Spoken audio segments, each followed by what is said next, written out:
Hello বন্ধুরা, আজকে আমি আপনাদেরকে যে বিষয়ে বলবো সেটা আপনারা অবশ্যই থাম্বনেল দেখে ইতিমধ্যে বুঝতে পেরে গেছেন। আজকে আমি জিতের যশ 2010 সালের মুভির এটির বিষয়ে আপনাদেরকে জানাবো। এই যশ মুভিটি হলো একটি Bangla romantic action drama film, যা 10 জুলাই 2010-এ মুক্তি পায়।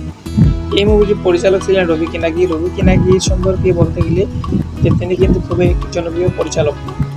আর এই মুভিতে আমরা মেইন চরিত্রে অভিনয় করতে দেখতে পাবো জিৎ, শ্রাবন্তী, মালাকার, অনিত ইশারা, তাপস পল এবং লাবণী সরকার।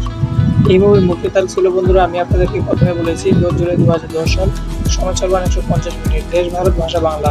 আর এই মুভিটি বক্স অফিসে ইনকাম করেছে 5 কোটি টাকা। আর এই মুভিটি বাজেট কত ছিল সেটা মূলত দেওয়া হয়নি। আর এই মুভিটি যে একটি 2010 সালের Bangla romantic action drama film, যা 30 জুলাই 2010-এ মুক্তি পায়।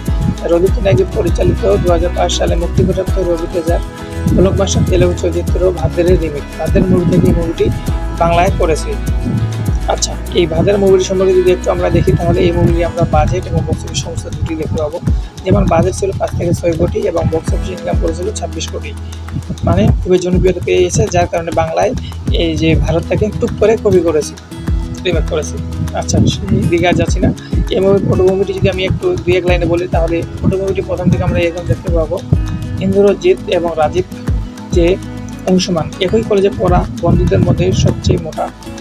যে ইন্দ্র যখন রাজীবের সাথে দেখা করে প্রত্যেক শহরে আসে, তখন ইন্দ্র রাজীবের বোন অনুরাধা রাম যে চ্যাটার্জির লক্ষ্য করেন এবং একসঙ্গে তার প্রতি আকৃষ্ট হন। এটুকু বন্ধুরা আমি আপনাদেরকে বলে দিলাম। তাহলে বন্ধুরা, এমন সঠিক তথ্য ইনফরমেশন মুভি রিভিউ পেতে গেলে অবশ্যই আমাদের চ্যানেলকে সাবস্ক্রাইব করে নোটিফিকেশন করে রাখবেন। তাহলে বন্ধুরা, ভিডিওটি এই পর্যন্ত। ধন্যবাদ।